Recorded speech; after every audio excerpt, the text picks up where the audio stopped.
It was a quiet Saturday morning when Daniel stood in his backyard, looking proudly at the fence he had just finished building.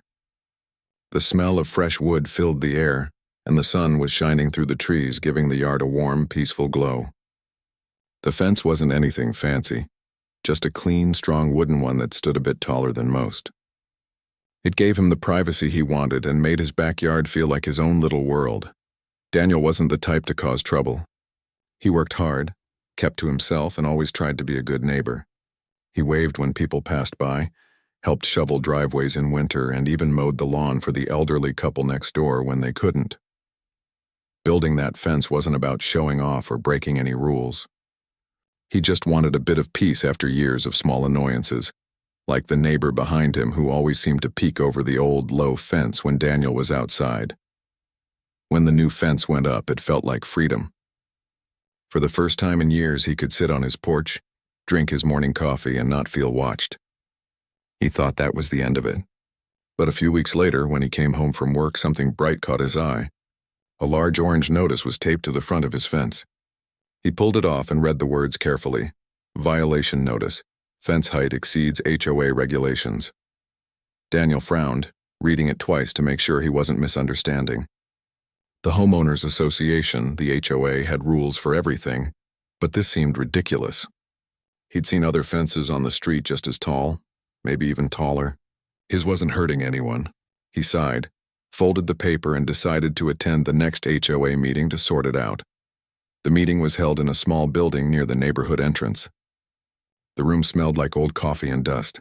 Around a long table sat a handful of people with papers spread in front of them. At the head of the table was the HOA president, a woman in her late 50s who wore a serious expression and glasses that seemed to make her look even more strict. Daniel waited for his turn to speak. When his name was called, he stood up and explained politely why he built the fence. He told them about the neighbor constantly looking into his yard, how the extra height was just for privacy, not to break any rules. He even showed photos of other fences in the area that looked the same. The room stayed quiet for a moment. Then the president looked at him and said, "We understand your concern, but the rules clearly state that fences cannot exceed 6 feet in height. Yours measures nearly 8. We can't make exceptions." Daniel tried again, asking why other fences weren't being questioned. The answer was the same. Rules are rules. There was no emotion in her voice, just a cold tone that told him arguing wouldn't change anything. A few days later, another letter came in the mail. This one wasn't a warning. It was a fine. The notice said he'd be charged a daily fee until the fence was lowered to the approved height. Daniel shook his head in disbelief. It wasn't about the money, it was the principle. He had built something on his own property, paid for it himself, and it wasn't bothering anyone. Yet somehow it was a problem. Weeks went by and the letters kept coming. The fees piled up. Every time he thought about taking the fence down, something inside him stopped him. It wasn't fair, and he knew it. He started paying more attention to the HOA's actions. He noticed how they sent fines to some families for small things. A garden that wasn't perfectly trimmed, a driveway with a small oil stain, or a trash can left out for an extra day. The HOA seemed to exist only to control people instead of helping the neighborhood. One afternoon, Daniel was outside painting his porch when a couple of his neighbors walked by. They mentioned they had seen the letters too and thought it was unfair. One of them even joked, saying, "You'd think they have bigger problems than someone's fence." It made Daniel feel a little better, knowing others saw how absurd it was. Still, the HOA didn't back down. They sent another letter warning about possible legal action if the fines weren't paid. Daniel could feel the pressure building. But instead of getting angry, he decided to stay calm and think carefully. He spent evenings reading about HOA laws and how they worked. He learned that most HOAs were run by volunteers, and that their power came mostly from homeowners who didn't pay attention or get involved.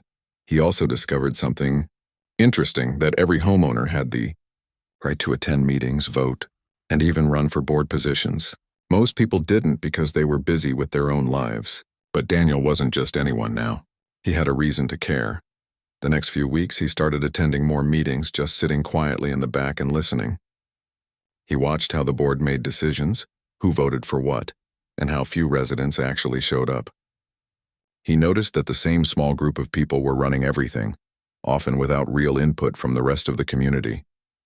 The more he learned, the more he realized that this wasn't just about a fence. It was about how power worked when no one else paid attention.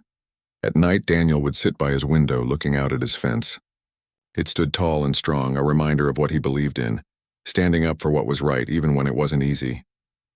He knew the HOA wasn't going to back off, but he also knew something they didn't. He wasn't planning to give up. He was planning something bigger. He didn't talk much about it, not even to his closest neighbors.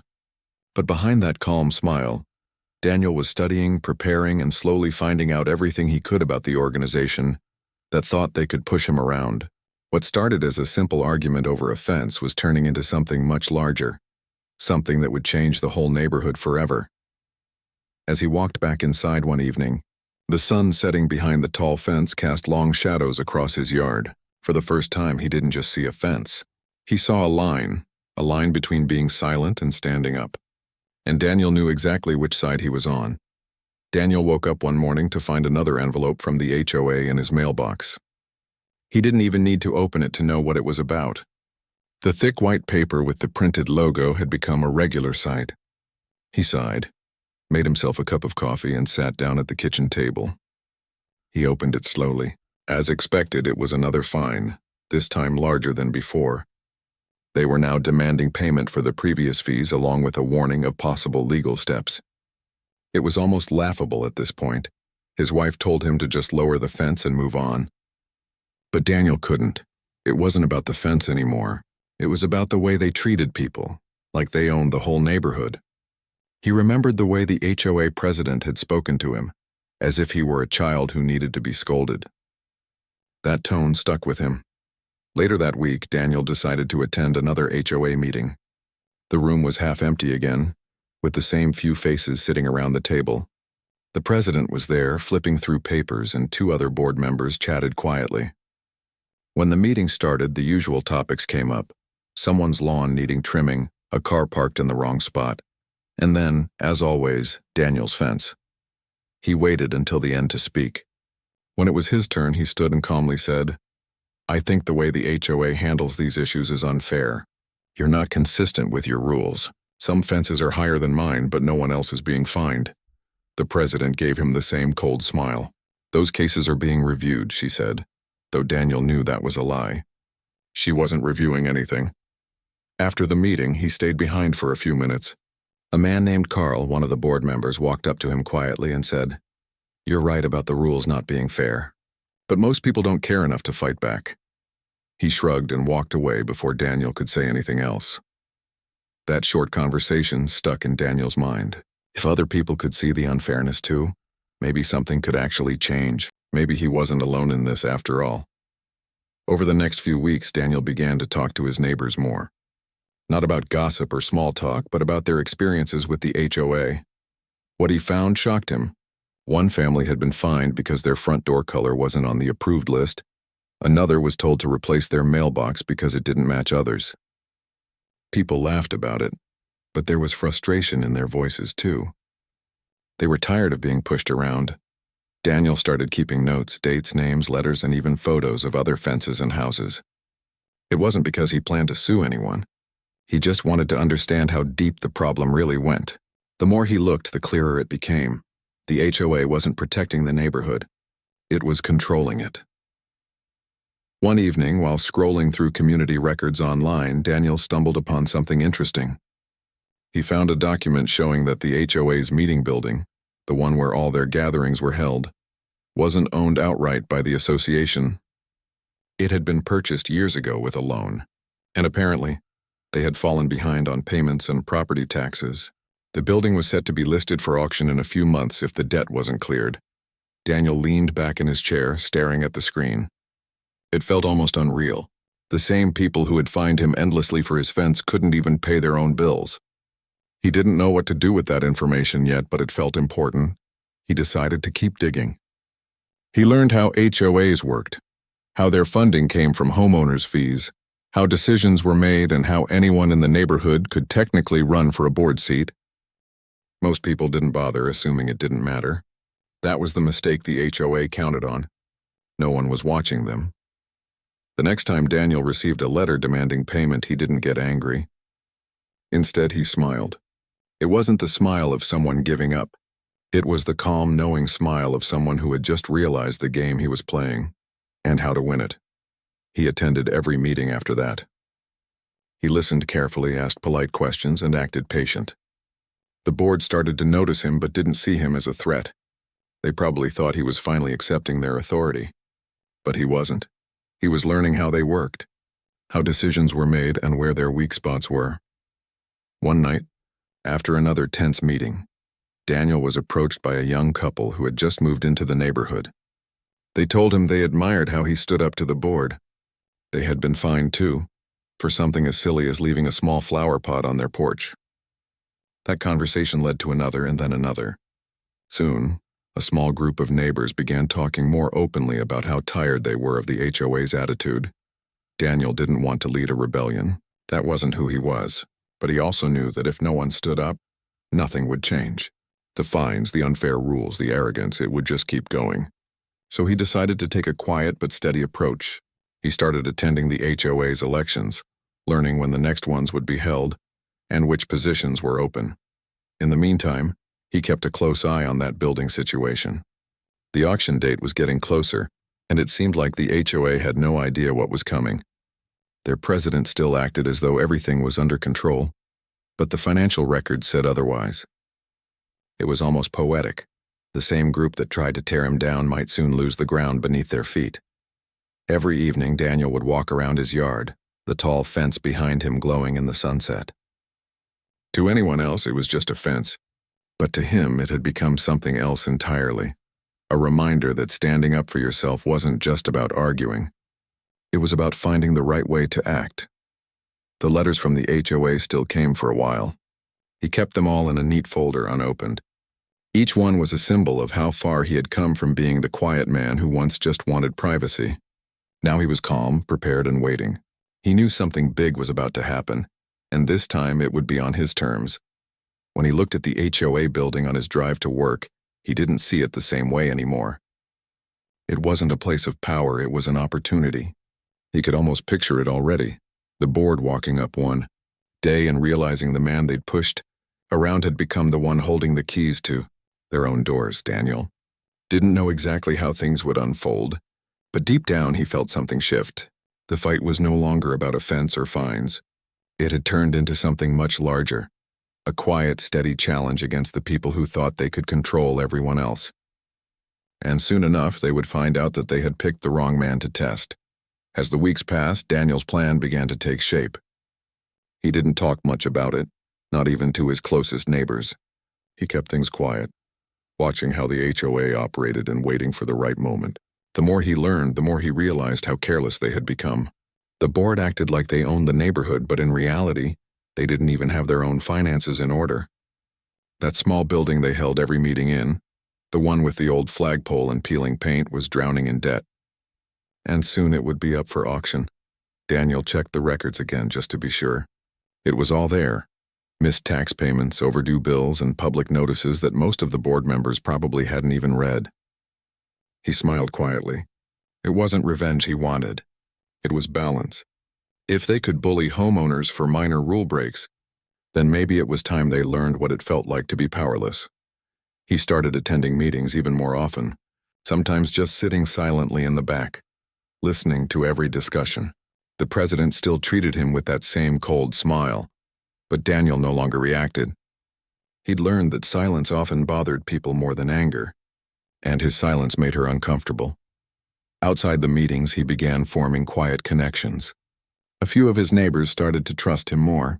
Some of them even started showing up at the meetings, too. They didn't say much, but their presence alone changed the energy in the room. The board members looked less confident, less certain. They could feel something shifting, even if they didn't yet know what. Daniel kept his eyes on that auction notice. He found out it was scheduled for late spring, just 2 months away. The property would go to the highest bidder, no strings attached. He also discovered that most people didn't even know about it yet, not even the HOA president. She was too busy lecturing homeowners about mailbox colors and hedge trimming to notice her own roof was about to collapse. That's when Daniel took the next step. He contacted a friend from work who had experience in real estate. They met for lunch and Daniel explained the situation. His friend was surprised at first, then laughed. So you're telling me you want to buy the HOA building? The same one that's been fining you? Daniel nodded. Exactly. His friend thought for a moment and said, you know what? That's actually brilliant. They talked about how to go about it legally and quietly. Daniel didn't want anyone knowing it was him making the purchase. So they set up a small company name, something simple and unrelated to him personally. That way, if the HOA did try to look into it later, they wouldn't see his name anywhere. In the following weeks, Daniel went through all the paperwork carefully. Every step had to be right. He wanted this to be clean, legal, and final. He didn't want to do anything wrong. This wasn't about breaking laws. It was about showing them how little power they truly had. Meanwhile, the HOA continued its usual behavior. New letters were sent out to other homeowners, more complaints, more fines. People were growing tired of it. Some even started whispering about voting out the president, though no one had the courage to actually do it. Daniel stayed quiet through it all. He wasn't interested in being on the board or running for anything. He had a bigger plan in motion. On the day of the auction, Daniel took a day off from work. He wore simple clothes, nothing that would draw attention. The building was small and old, just like in the photos. A few bidders stood around, mostly local investors. The auctioneer started reading the details and the bidding began. Daniel kept his cool, waiting for the right moment. The price went up slowly, but not by much. Finally, he made his bid. It wasn't the highest amount he'd ever spent, but it felt like the most meaningful purchase of his life. When the auction ended, the papers were signed, and the property was his. Legally, fully, and quietly, he walked out into the sunlight with the documents in his hand and couldn't help but laugh a little. The same building where he had been humiliated and fined now belonged to him. For a few days, he didn't tell anyone. He just let things play out naturally. The HOA continued planning its next monthly meeting, completely unaware that the place they were about to walk into no longer belonged to them. Daniel even received another letter during that time, reminding him about his unpaid fines. He placed it on the table, smiled, and left it unopened. Finally, the day of the meeting arrived. Cars started pulling up outside the building in the early evening. The usual group of board members arrived, carrying folders and papers. Daniel got there early and placed a large sign on the door. It was simple and clear: private property, no trespassing. When the HOA president arrived, she froze in front of the door. "What is this?" she snapped. Daniel was standing nearby, calm and polite as ever. "You might want to read the notice on the door," he said. She looked at him confused, then back at the sign. "This is ridiculous," she said. "You can't just put this here." Daniel handed her a copy of the property deed. Her face changed the moment she read the name of the company listed as the new owner. "You bought it?" she asked, her voice shaking slightly. Daniel nodded. "Yes, it went up for auction last week. I guess you missed the public notice." The board members looked stunned. One of them asked if this was a joke, but Daniel's calm expression told them it wasn't. He explained that the HOA no longer had permission to hold meetings or store documents inside the building. If they wanted to use it again, they'd have to contact the new owner, his company. For a moment, no one spoke. The president's face turned red with frustration. "You can't do this," she said. Daniel smiled gently. "Actually, I can." And I did. But don't worry. I'm open to a discussion about how we can move forward. Respectfully this time. The silence that followed was one he would never forget. The same people who once looked down on him now didn't know what to say. It wasn't revenge. It was a quiet, perfect moment of justice. That night, word spread quickly through the neighborhood. Some people laughed, others couldn't believe it was true. But everyone agreed on one thing.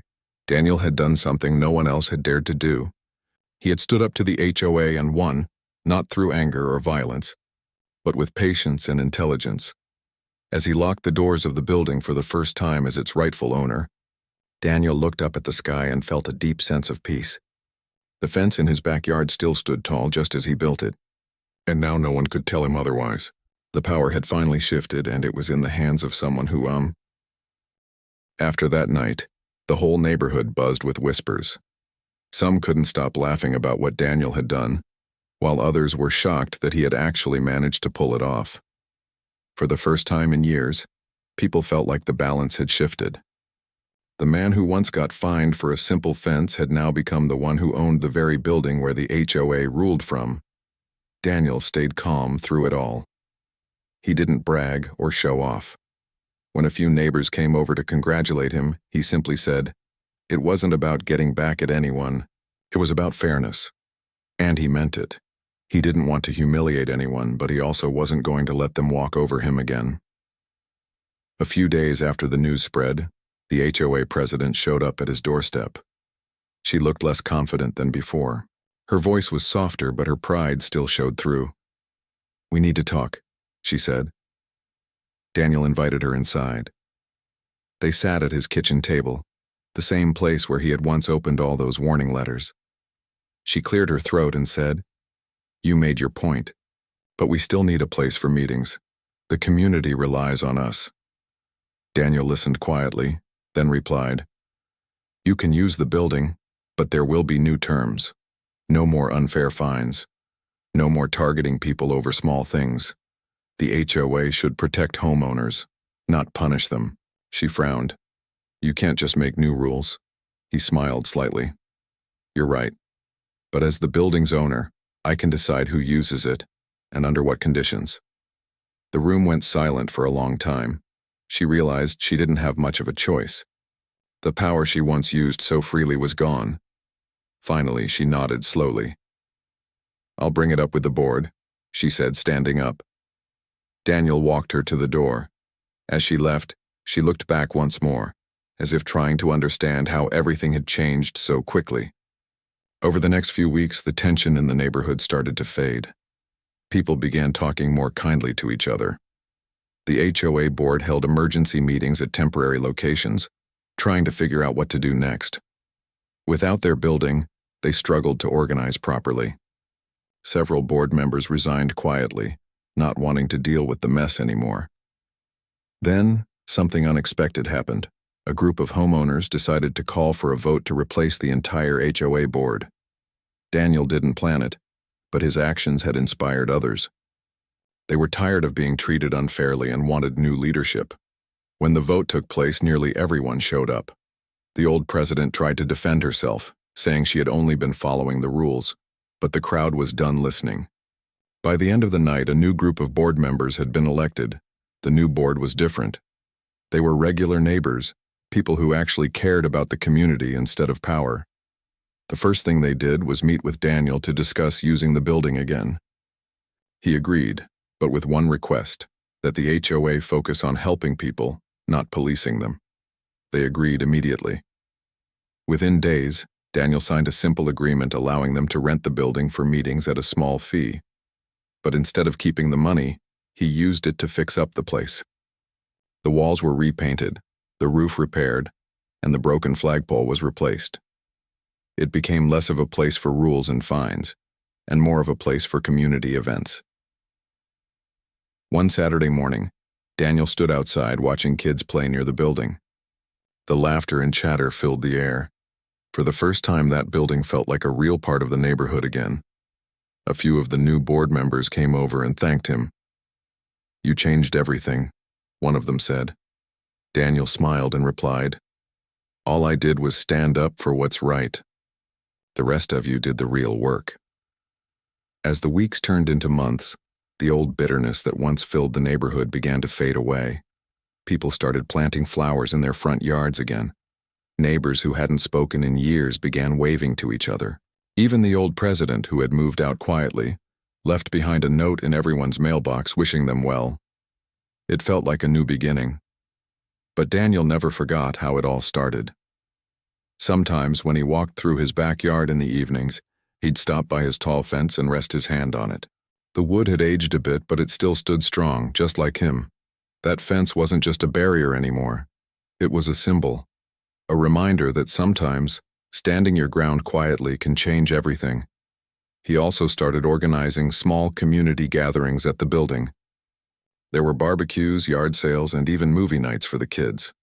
What was once a place of tension had turned into the heart of the neighborhood. People brought food, shared stories, and laughed together. The very building that once caused fear now brought people closer. One evening, as Daniel locked up after a community meeting, he looked around the freshly painted room.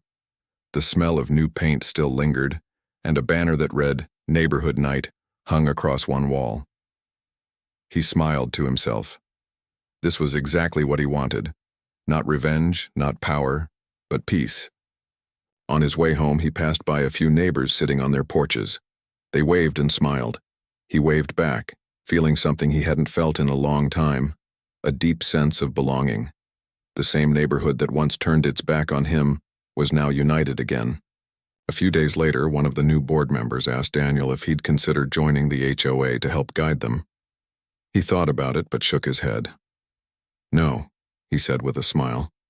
"You don't need me there. You're already doing things the right way. Just remember why you started." That night, Daniel sat on his porch, watching the sunset behind his fence. The golden light touched the top edge of the wood, making it glow softly. It was peaceful again, just like the day he first built it. But now it wasn't just his peace. It belonged to everyone around him. In the end, the tall fence that started all the trouble became something beautiful. It reminded people that fairness matters, that respect matters, and that even one person's quiet determination can make a difference.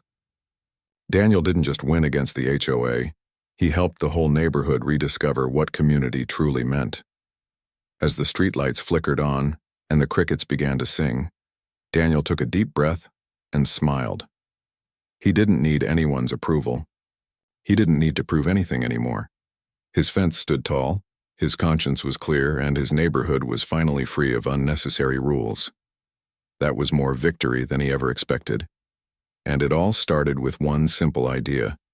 Sometimes, doing the right thing means standing tall no matter who tries to knock you down. Months passed peacefully in the neighborhood. The fights, the warnings, the fines, all of that felt like a bad memory now. Life had returned to what it should have been all along: quiet, kind, and neighborly. The grass was greener, the air felt lighter, and people smiled when they saw each other. The building that once caused stress was now filled with laughter and gatherings. And at the center of it all, Daniel stayed the same humble man he had always been. He never saw himself as a hero.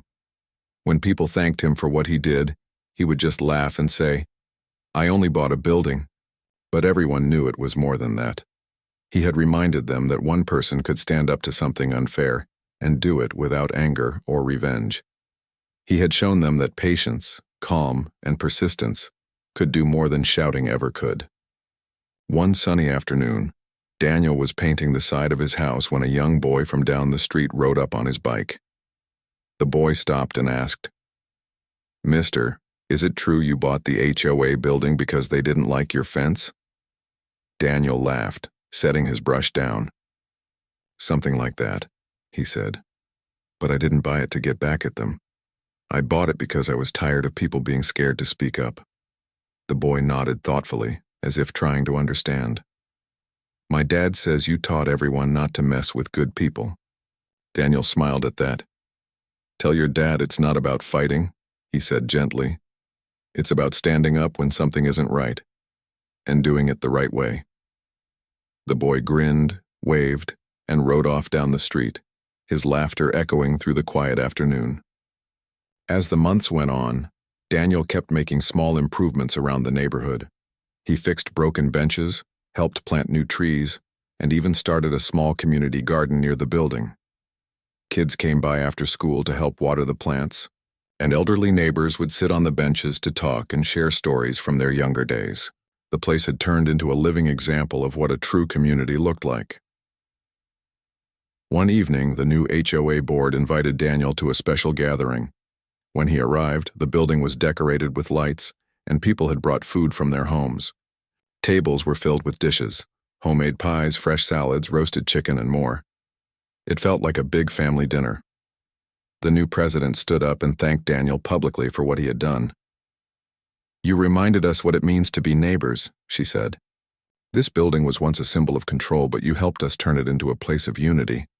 Everyone clapped, and Daniel felt a little embarrassed. He wasn't used to attention. He just nodded and smiled. "I didn't do it alone," he said. "All of you did this. I just opened a door." Later that night, after the party ended and everyone went home, Daniel stayed behind for a bit. He walked through the now quiet hall, listening to the echoes of laughter that had filled the room just hours earlier. He touched the walls he had once only seen as a source of frustration. Now they felt different. They held warmth, community, and purpose. It was amazing how much could change when people decided to work together instead of. On his way home, he passed by his fence, the one that had started it all. It stood tall, sturdy, and proud. The wood had aged gracefully, taking on a richer color from the sun and rain. He leaned against it for a moment, looking up at the night sky. The stars were bright and the air was cool. He thought about how far everything had come from that first orange violation notice. What once felt like a battle had turned into something beautiful. A reminder that sometimes doing the right thing takes time, but it's always worth it. The next morning, Daniel woke up early and went for a walk around the neighborhood. He noticed small things he hadn't before. Someone had repainted their mailbox, not because they were told to, but because they wanted to. Another family had built a little library box near their yard, where people could take or leave books. A few houses had small flower beds planted by kids. It wasn't perfect, but it was alive. It felt like a neighborhood again. When Daniel walked past the old president's former house, he noticed a for sale sign had finally come down.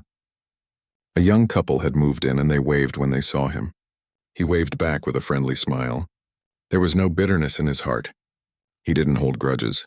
In his mind, everything had turned out the way it was supposed to. That afternoon, Daniel went back to the community building to drop off some supplies for the next event. He found a few teenagers setting up chairs for a movie night. They greeted him with excitement and told him they were planning to play a classic comedy. He helped them set up the projector and string the lights outside. When it got dark, families started arriving with blankets and snacks. The sound of laughter filled the air again, just like it always did now. As Daniel sat on a bench watching the movie, one of his neighbors leaned over and said, "You know, if you hadn't built that fence, none of this would have happened." Daniel chuckled softly. "Funny how life works," he replied. "Sometimes what looks like a problem turns out to be a blessing in disguise." The neighbor nodded, smiling. "You turned a fence into a story." Daniel looked at the children sitting on the grass, their faces glowing in the flickering light of the screen. "No," he said quietly. "We all did." As the movie played, Daniel leaned back and watched the stars again. The air was cool, the sounds of laughter gentle and real. He felt at peace knowing that everything he had gone through, the stress, the arguments, the long nights of frustration, had led to this moment of calm happiness. There was no need for more fights or victories. He had already won, in the quietest way possible. Later, when the movie ended and everyone started to pack up, a little girl came up to Daniel and handed him a drawing. It was a picture of a tall fence with a big sun shining behind it, and people smiling around it. She said, "My dad said this is your fence. I wanted to draw it because it's special." Daniel smiled warmly and thanked her. He folded the drawing carefully and slipped it into his jacket pocket. When he got home that night, he placed the drawing on his desk beside a stack of old letters, the violation notices he had once dreaded so much. He looked at them for a while, then smiled and placed the child's drawing on top. The past and the present sat together on that table, but the future looked brighter than ever. As he turned off the lights and looked out the window one last time, Daniel saw the outline of his fence glowing softly under the moonlight. It no longer looked like a wall. It looked like a line of strength and hope, a reminder that sometimes standing tall isn't about being stubborn. It's about believing that fairness, patience, and kindness will always find a way to win in the end. And that night, as he drifted off to sleep, the neighborhood was silent, peaceful, and full of promise. The man who once stood alone against unfairness had built more than a fence. He had built unity, and that was something no rule or fine could ever take away.